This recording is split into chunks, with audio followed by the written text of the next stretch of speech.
So, all right, let's flip this to the Deebo side because I actually want to talk. I'm more interested in the Deebo talk because, like, Tyreek Hill ain't going nowhere, so it'll be a waste of time to really have that conversation. But flipping it forward to the Deebo side, right? And again, Washington Commander fans, NFC fans, Eagles fans, y'all accuse me of being a hater. I am. Fuck y'all. However, there's times where you can be critical without hating. What I am trying to say and what I'm about to say is this. Are the Washington Commanders substantially better with Deebo Samuel on their team? Yes or no? Was it necessary to add Deebo Samuel to this team? Yes or no? Will he actually be an addition to this team? Yes or no? I think no for all, because what happens when you have a team that is ahead of schedule, that they want to really be ahead of schedule, right? And they want to quickly add to things. They want to change stuff up. They want to acquire talent. But you have to showcase that talent. You have to force feed that talent, and you have to incorporate that talent. And that could possibly mess up the chemistry. You've seen it happen with the Houston Texans just this season. Mm-hmm. They traded for Stephon Diggs. They had this brand new look, and it wasn't as tight. And again, people got hurt, understandably. So you never got to see them at their full potential. But at any point in time, was Stephon Diggs a game changer? At any point in time. I think he had one good game where he had like 2 touchdowns. And my dumb ass was like, ooh, I'm going to bet on him next week. He ain't do shit for like 3 weeks straight. Oh, man. Dear so Lord. this idea for, to just add and add and add. Like, if it's a missing piece, that's one thing. Tyreek Hill was a missing piece for the Miami Dolphins. Tyreek Hill was necessary. He completely changed the math, changed the dynamics, changed the field instantaneously. What does Deebo Samuel do for the Washington Commanders? What does Stephon Diggs do for the Houston Texans? Young teams that are way ahead of schedule want to be way ahead of schedule. Like, oh, snap. We got our True Blazer in the building, man. Shout out to True Blazer, man. You already know we got to give a round of applause for True Blazer in the building, man. Hey, you already know. You already know, True. You already know we got something cooking up. But how do you feel about it? Because I've seen this to where people just get names versus getting people that can actually help. And I have the stats to back up why I'm down on the trade in a whole. I'll let you go ahead and get your 2 cents in, Rod. Well, I think when it comes to Deebo Samuel, I think his name precedes him, right? He did have one like really great season with the Niners. But when you look at his career in totality, like I think what really made him popular, Herbie, was the play style, right? He was a very physical. He was a running back playing receiver, basically, Herbie. His physical, tough running style. And it's not like he was ever some awesome, great route runner. You know what I mean? He's playing in a system that's very wide receiver friendly. So you look at what he might bring to the Commanders, Herbie, and at the end of the day, they traded a 5th for him. I think he went for a 5th round pick, but is he going to completely change the dynamics of the Washington offense? I don't think so. He just gives them another weapon to add. But even then, Herbie, you could kind of see the wear and tear on him already because of his style of play, because of the way he likes to play. He's aging like a running back. So, what you're getting is not prime Deebo. What you're getting is what's left of Deebo Samuel, right? And with a quarterback like Jaden Daniels, at the end of the day, he's gonna get the best out of whatever he can from him. But the best of Deebo now, what is it? You know what I mean? But okay, so this is why I say, like, in a rush to be ahead of schedule, right? Like, you chase names versus chasing talent. Deebo Samuel is a name. Deebo Samuel became a name because of the 2021 season when he had 1,700 yards from scrimmage. He had 14 touchdowns. But that's looking to be the outlier. He's only had over 1,000 yards from scrimmage twice in 6 seasons. That's it.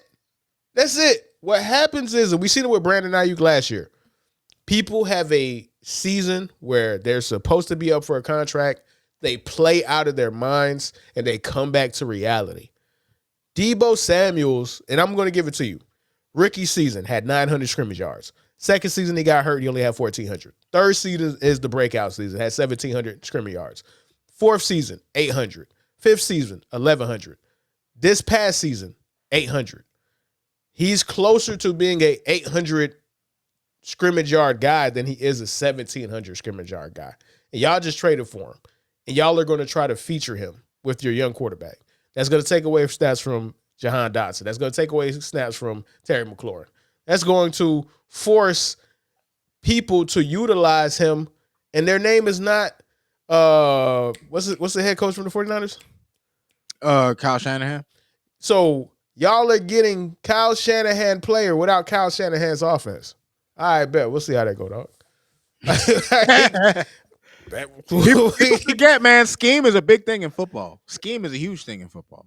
Huge. Yeah, it's different when you're Deebo Samuel and you don't have George Kittle blocking, Brandon Ayuk clearing out space for you, Trent Williams going into all three levels, hitting the linebacker, hitting the safety, bro. It's going to be completely different. Now, we're going to see, and again, I'm not here to try to shit on Deebo Samuel. I think he's a good player, but I think he is largely overrated based off of the idea of who he used to be. This past season as a running back, when they used him as a running back, he averaged 3.2 yards per carry. He's 29. Like you said, he's closer to being a running back than he is a wide receiver. At his best, he was a weapon. At his best, he was a dominant physical specimen. But that play style, it adds up. You want to play like Earl Campbell at 6 foot, 215, more power to you, my dude. You want to run over 3 or 4 dudes to get into the end zone, more power to you, my dude. You're going to get a lot of hand claps. You're going to get a lot of, you did it, Deebo, you did it. But that zaps away your longevity. Eric Dickerson was lauded and laughed at because he always ran out of bounds. He got what he needed, and he ran out of bounds. Look at Eric Dickerson now compared to all of his contemporaries at running back. He looks fine. He looks great for his age. Great. Because he wasn't taking unnecessary punishment. Deebo Samuel is 29 years old. You know what they call Deebo? They say Deebo got a BBL out there, man. Like they don't say that, Herbie. They say that, man.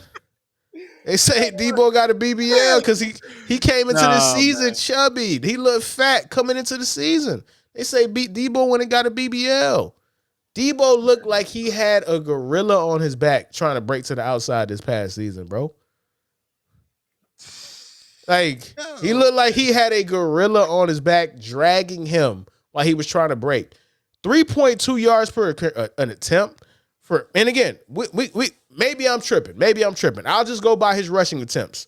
Rookie season, he averaged, let me see here, 11 yards per attempt his rookie season. Second year, 3.3. Third year, the breakout year, 6.2. The year after that, 5.5. The year after that, 6.1. This past season, BBL Deebo was at 3.2. I can't get over that, man. I can't get over they said that boy came back. They said that boy came to camp with a BBL, man. Not my words, man. Not my words.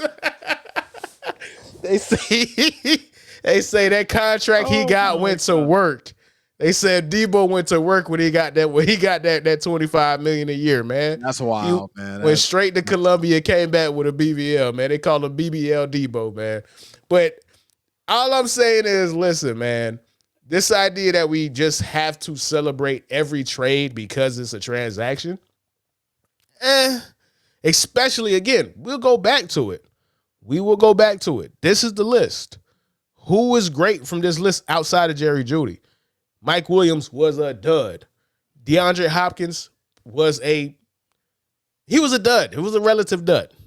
Jonathan Mingo, dud. Devontae Adams he was balling, but now he's not even on the Jets no more.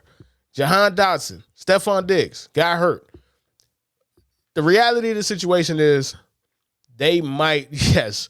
We got John Paul saying not the brown paper bag breakfast. Hey man, we get it how you live, man. We from the streets, man. We from the call it streets, pod man. juice, man. That's pod juice right there, Man, listen, man. We from the era with the original Four Loco before they reformulated, the one that'll fuck your stomach up, man. We come from that. That we really come from the trenches, man. So yeah, but again, I just do think it is very easy to get excited for trades, but we gotta think about the history of trades, especially if the 49ers are giving you up for a 5th round pick. They don't want you. They don't really care about you. And again, is it a low risk, high reward? To me, no. I think it's a low risk, lower reward. I just don't think trying to showcase a aging, not in his physical prime, Deebo Samuel might hurt what was a good situation over at Washington, which I would absolutely love as a tormented Cowboys fan. Fuck them. All right, man. Next topic.